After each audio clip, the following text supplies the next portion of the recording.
The lord. ప్రియమైనటువంటి దేవుని సంగమా, వివాహ జీవితం యొక్క గొప్పతనాన్ని మనము ధ్యానం చేద్దాం. వివాహాన్ని మొదట ఎవరు ఏర్పాటు చేశారు? ఒకసారి వివాహం అయిన తర్వాత మరలా విడాకులు తీసుకోవచ్చా, మరలా రెండవ పెళ్లి చేసుకోవచ్చా లేదనేటువంటి విషయాలను మనం ఈ వీడియోలో దేవుని వాక్యం ద్వారా మనము ధ్యానం చేద్దాం. ఆదికాండము 2వ అధ్యాయము 21 నుంచి 24 వచనాల వరకు మనం చదువుకుందాం. అప్పుడు దేవుడైన యావే నరుని గాఢ నిద్రపోవునట్లు చేసెను. అతడు నిద్రపోవునప్పుడు ఆయన అతని ప్రక్కటెముకను ఒకదాన్ని తీసి ఆ చోటును మరలా మాంసముతో పూడ్చెను. తాను నరుని నుండి తీసిన పక్కటెముకను స్త్రీగా రూపొందించి దేవుడైన యావే ఆమెను అతని కొరకు తోడుకొని వచ్చెను. అప్పుడు నరుడు, చివరికి ఈమె నా వంటిదైనది, ఈమె నా ఎముకల్లో ఎముక, నా దేహములో దేహము, ఈమె నరుని నుండి రూపొందినది కావున నారి యగును అనెను. కావుననే నరుడు తన తల్లిదండ్రులను విడనాడి హాలికి అత్తుకొని పోవును, వారిరువురు ఏక శరీరులగుదురు. ప్రియ దేవుని సంగమా, వాక్యం మనకి సెలవిస్తూ ఉన్నది, దేవుడైన యావే ఏదోని తోటలో మొదటి వివాహము చేసినట్లుగా మనకి కనబడుతూ ఉంది.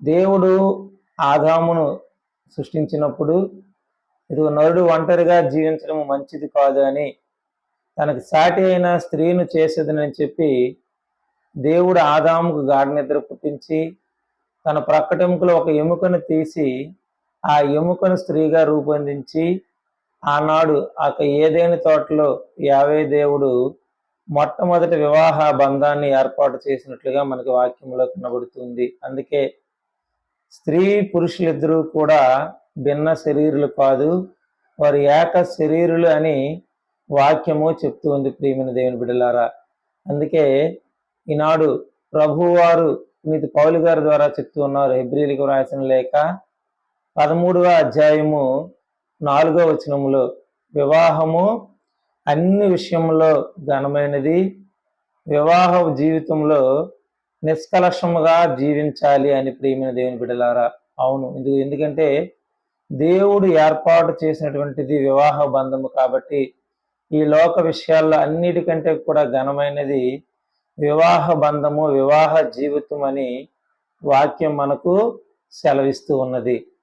ప్రియ విశ్వాసులారా, పునీత పౌలు గారు కొరింథీయులకు రాసిన మొదటి లేఖ 7వ అధ్యాయము 2వ వచనంలో చెప్తూ ఉన్నారు, కానీ వ్యభిచారమునకు లొంగకుండుటకు గాను ప్రతి పురుషునకు సొంత భార్య ఉండవలెను, ప్రతి స్త్రీకి సొంత భర్త ఉండవలెను. చూడండి ప్రియ దేవుని సంగమా, ప్రతి పురుషుడు కూడా సొంత భార్య ఉండాలి, ప్రతి స్త్రీకి కూడా సొంత భర్త ఉండాలని వాక్యం చెప్తుంది. ఎందుకంటే వ్యభిచారం అనేటువంటి పాపములో పడిపోకుండా ఉండడానికి దేవుడు యొక్క వివాహ బంధాన్ని ఏర్పాటు చేశారు. వివాహ జీవితం గొప్పతనాన్ని మనం చూసినట్లయితే ఆ కింద మాటల్లో పౌలు గారి ద్వారా ప్రభు వారు మనకు తెలియజేస్తూ ఉన్నారు. ఏంటంటే, ఇదిగో స్త్రీ తన శరీరమునకు యజమానురాలు కాదు, భర్తయే ఆమె శరీరమునకు యజమానుడు. అట్లే పురుషుడు తన శరీరమునకు యజమానుడు కాదు, భార్యే అతని శరీరమునకు యజమానురాలు. చూడండి ప్రియ దేవుని సంగమ, వివాహ జీవితం అయిన తర్వాత స్త్రీ పురుషులకు ఎవరికి కూడా వారి యొక్క శరీరం మీద అధికారం లేదు అని వాక్యము సెలవిస్తున్నది. ఎందుకంటే వివాహ బంధము ద్వారా ఒకటైనటువంటి స్త్రీ పురుషులు ఇద్దరూ కూడా ఏక శరీరులు అని వాక్యము చెప్తుంది. కనుక స్త్రీ తన శరీరానికి యజమానురాలు కాదు. నాకు నచ్చినట్టుగా నేను తిరుగుతాను, నాకు నచ్చినట్టుగా నేను ఉంటానని స్త్రీ తనకు నచ్చినట్టుగా తాను తిరగడానికి లేదు. ప్రియమైన దేవుని సంఘం, ఎందుకంటే తన శరీరానికి తాను యజమానురాలు కాదు. ఎప్పుడైతే వివాహము జరిగిందో తన శరీరానికి తన భర్త యజమానుడని వాక్యం చెప్తుంది.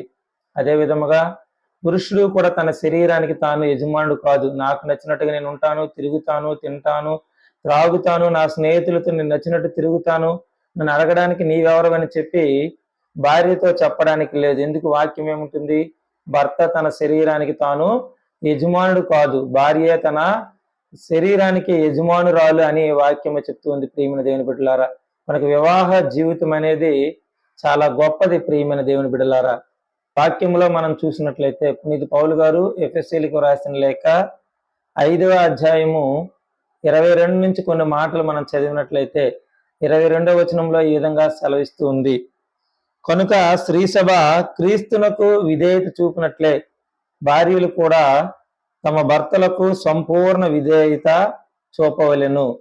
భార్య ఎప్పుడూ కూడా తన భర్తకు సంపూర్ణ విధేయత చూపించాలని వాక్యం చెప్తూ ఉంది. ఎందుకంటే స్త్రీ సభ క్రీస్తుకి ఏ విధంగా అయితే విధేయత చూపిస్తుందో, వధువు సంఘమైన మనం ఏ విధంగా అయితే మన భర్త అయినటువంటి క్రీస్తుకి ఏ విధంగా అయితే సంపూర్ణ విధేయత కలిగి జీవిస్తూ ఉన్నామో, అదే విధంగా భౌతికమైనటువంటి భార్యాభర్తలకు కూడా భార్య తన భర్తకు సంపూర్ణ విధేయత చూపించాలి. అదేవిధంగా భర్త ఆ కింద మాటలో తెలియజేస్తున్నట్లుగా తన భార్యను ప్రేమించాలి.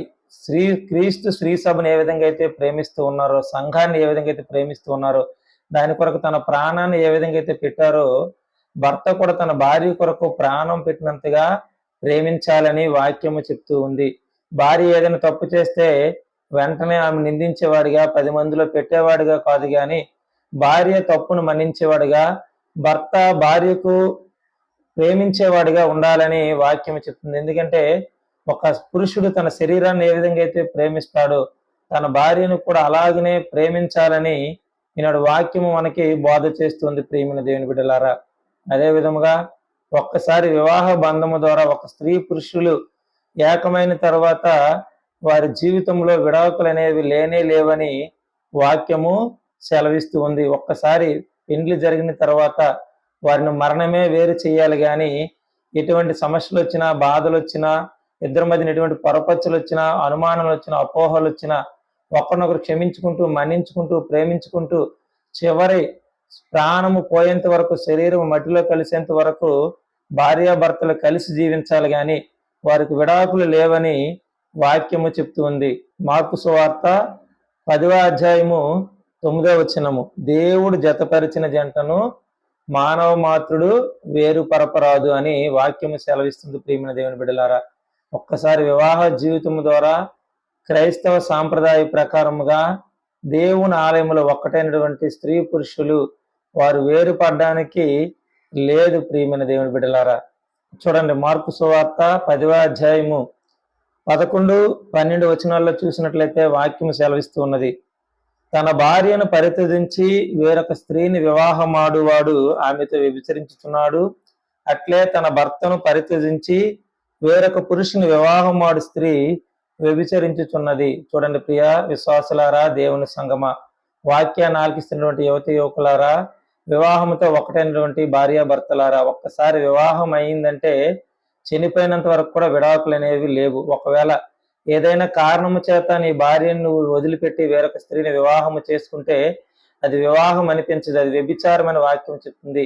అదేవిధంగా స్త్రీవైన నీవు నీ భార్యతో గొడవలు వచ్చాయో, నీ భర్తతో గొడవలు వచ్చాయనో, ఇంకేమో సమస్యలు ఉన్నాయనో చెప్పి నీవు తనతో విడిపోయి వేరొకను వివాహము చేసుకుంటే అది వ్యభిచారంతో సమానమైన వాక్యము చెప్తూ ఉంది ప్రియమైన దేవుని బిడ్డలారా. అయితే ఇక్కడ మనం ప్రశ్న అడగవచ్చు, ఏమి చేసినా ఎలా చేసినా భార్యతో నేను ఉండాలా, ఎంత నన్ను కొట్టినా తిట్టినా నా భర్తతో నేను ఉండాలా అని అంటే, ప్రియమైన దేవుని బిడ్డలారా, ఈనాడు ఎఫెసీయులకు రాసిన లేఖలో పౌలు గారి ద్వారా ప్రభు చెప్తున్నట్లుగా క్రీస్తు ఏ విధంగా అయితే సంఘము కొరకు ప్రాణము పెట్టాడో, చూడు మనం ఎంత పాపాత్ములము, ఎంత అన్యాయస్తులము, ఎంత అక్రమము కలిగిన వారము అయినప్పటికీ ప్రభు మనల్ని ఏ విధంగా అయితే ప్రేమించి మన కొరకు ప్రాణము పెట్టారో, భార్యాభర్తలు కూడా ఒకరినొకరు క్షమిస్తూ ప్రేమిస్తూ చివరి ప్రాణం పోయేంత వరకు కూడా కలిసిమెలిసి ఉండాలని ఈనాడు వివాహ జీవితం యొక్క గొప్పతనాన్ని ప్రభువు వారికి మనకు వివరిస్తూ ఈనాడు తెలియజేస్తూ ఉన్నారు. అయితే వాక్యము చెప్తూ ఉంది, ఒక్క కారణమున మనము విడాకులు ఇవ్వచ్చంట. చూడండి, మత్తయి సువార్త 5వ అధ్యాయము 32వ వచనంలో వాక్యము చెప్తుంది, వ్యభిచార కారణమున నీవు నీ భార్యకి గాని నీ భర్తకు గాని విడాకులు ఇవ్వవచ్చు. ఒకవేళ పెండ్లైనటువంటి స్త్రీ వేరే వ్యక్తితో సంబంధం పెట్టుకోవడము, పెండ్లైనటువంటి భర్త వేరే స్త్రీతో సంబంధం పెట్టుకుంటే వారు వ్యభిచారం చేస్తున్నారని నీకు రుజువైనట్లయితే నీవు వారికి విడాకులు ఇవ్వవచ్చునని వాక్యము సెలవిస్తుంది ప్రియమైన దేవుని బిడ్డలారా. అంతేగాని ఇంకా ఏ కారణము చేత కూడా మనము విడాకులు ఇవ్వకూడదు. విడాకులు ఇచ్చి ఇంకొకరిని మనము పెండ్లు చేసుకోకూడదు. అయితే అదే విధముగా భర్త చనిపోయిన తర్వాత లేదా భార్య చనిపోయిన తర్వాత మనం మరలా వివాహము చేసుకోవచ్చా అని అంటే చేసుకోవచ్చని బైబిల్ గ్రంథం మనకి స్పష్టమ చేస్తుంది. ప్రియమైన దేవుని బిడ్డలారా, పునీత్ పౌలు గారు కొరింథీయులకు రాసిన మొదటి లేఖ 7వ అధ్యాయము 39 వచనాన్ని మనం చదువుదాం, ఆలకించండి. వివాహిత స్త్రీ తన భర్త జీవించున్నంత కాలము స్వతంత్రురాలు కాదు, కానీ ఆమె భర్త మరణించినచో తాను కోరిన వ్యక్తిని వివాహమాడుటకు ఆమెకు స్వేచ్ఛ కలదు, కానీ అది క్రైస్తవ వివాహమై ఉండవలెను. చూడండి ప్రియ దేవుని సంగమా, బైబిల్ మనకి స్పష్టంగా తెలియజేస్తుంది. ఒకసారి పెండ్లైన తర్వాత విడాకులు అనేవి మనకి లేవు. విడిపోయి మనం పెండ్లు చేసుకోకూడదు, చేసుకుంటే అది వ్యభిచారంతో సమానము. కానీ ఒకవేళ భర్త గాని భార్య గాని చనిపోతే మరలా ఆ స్త్రీ గాని ఆ పురుషుడు గాని వివాహము చేసుకోవచ్చు. అయితే ఆ వివాహము క్రైస్తవ సాంప్రదాయ ప్రకారముగా ఆధ్యాత్మికమైన వివాహమై ఉండాలని వాక్యం మనకి బోధ చేస్తుంది. ప్రియమైన దేవుని బిడ్డలారా, కనుక వివాహం అనేది ఈ లోక అన్ని విషయాల్లో కంటే కూడా ఘనమైనది. ఎందుకంటే మొట్టమొదట ఆదాము అవ్వలను దేవుడే వివాహ బంధము ద్వారా ఏర్పాటు చేసి వారిని బిడ్డలను కని యొక్క లోకంలో మీరు వృద్ధి చెందండి, అన్నిటి మీద అధికారాన్ని కలిగి మీరు జీవించండి అని ప్రభు వారు వారికి తెలియజేశారు.